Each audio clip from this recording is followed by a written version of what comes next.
Okay, sebab itu wahai suami, tidak ada kehebatan, kekuatan, kemesraan dalam keluarga kalau suami dengan isteri bercakap macam kucing dengan anjing. Anak akan jadi contoh paling baik, anak akan jadi penonton paling baik, dan akhirnya anak membuat peta hidup sendiri. Kebanyakan anak bermasalah ialah anak yang sudah melihat lakonan bapaknya tidak sesuai untuk dia ikut. Maka hormatnya hilang, sakit hatinya, bengkak benjol. Dia melihat buruk mak ayahnya jauh sampai ke sudut hatinya. Ketiga, setelah kita kata suami dan isteri, kemudian anak-anak. Sayang anak-anak. Sayang itu artinya apa? Kita lekatkan dia dengan Tuhan, kita bantu akhlaknya, kita bantu adabnya, kita bantu agamanya, kita bantu pendidikannya, kita bantu pergaulannya, kita bantu auratnya, kita bantu merancang masa depannya. Sebab itu kekuatan yang nak diangkat hari ini, semua anak ada degree, semua anak ada sijil, semua anak ada ilmu tapi tak ada adab. Semua anak ada kemahiran tapi tak ada akhlak. Ini yang menyebabkan kita sulit untuk meneruskan kehidupan, dan mak ayah terus bimbang, anak saya tak dapat kerja lagi doktor, anak saya tak dapat kerja lagi doktor, anak saya dah lulus lama, dah belajar lama tapi masih mencari kerja. Apa sebab susah cari kerja? Ada yang sampai 4, 5, 6 kali, 10 kali interview. Kenapa? Kerana tidak terpapar akhlaknya, tidak terpapar adabnya dalam masa interview. Dia hanya papar keputusannya. Bila keputusan saja baik, kertas saja baik, tapi tengok orang tak cukup baik. Sebab akhlak itu terpapar dalam siap bergerak. Dalam senyumnya, dalam duduknya, dalam berdirinya, dalam bercakapnya, dalam bergeraknya, dalam jalannya. Semua itu terpapar dalam akhlaknya. Sebab itu, akhlak yang baik datangnya dari orang yang merasa disayangi. Orang yang merasa disayangi akan membina akhlak-akhlak yang lembut, akhlak-akhlak yang santun, akhlak-akhlak yang menyenangkan. Sebab itu sekali lagi tolong tolong fahamilah karakter anak-anak. Tapi kadang-kadang mak ayah tak faham karakternya sendiri, mana mungkin dia memahami karakter anak-anaknya. Kemudian kita katakan sekali lagi, cinta anak sudah, cinta ibu ayah sudah, cinta suami isteri sudah, maka cintalah siapa-siapa yang ada di sekitar kita.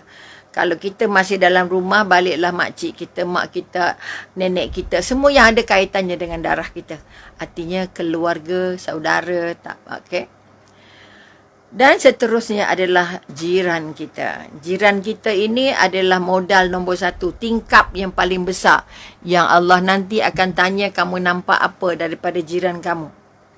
Okey, sebab itu cara kita bercakap, cara kita bergaul, jiran kita adalah spy yang paling baik, yang orang yang paling banyak tahu tentang kita.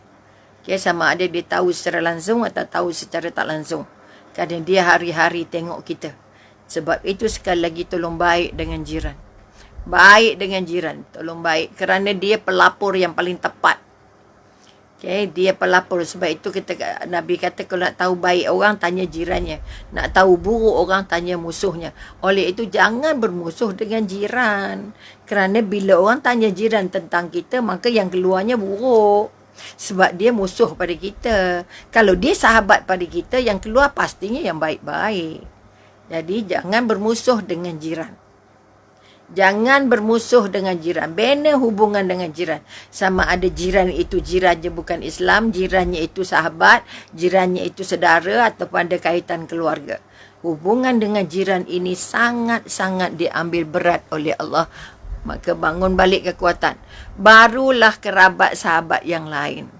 Kerabat sahabat pun tak boleh banyak sangat. Kita kadang-kadang layan orang luar ni. Ya Allah, kawan yang dulu-dulu tapi sayangnya setengah mati. Sebut hari-hari.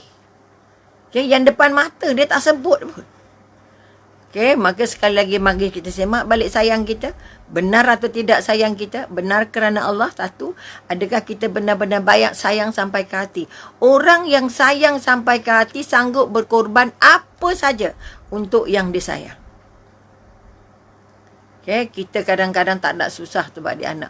Mak tak nak susah payah lagi. Buat sendiri. Pergi. Wah.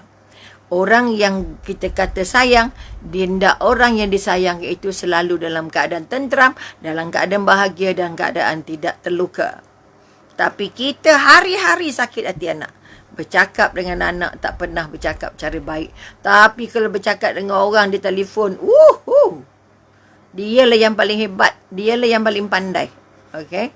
Kadang-kadang kita kata orang menasihat orang lain seolah-olah dia tu bintang terbaik. Tapi kalau kita tengok hidup balik, hidupnya lentang pukang. Tak sesuai dengan nasihat-nasihat yang dibaginya. Sebab itu kita kata jangan hanya melihat pada ilmunya, tetapi lihat juga pada akhlaknya.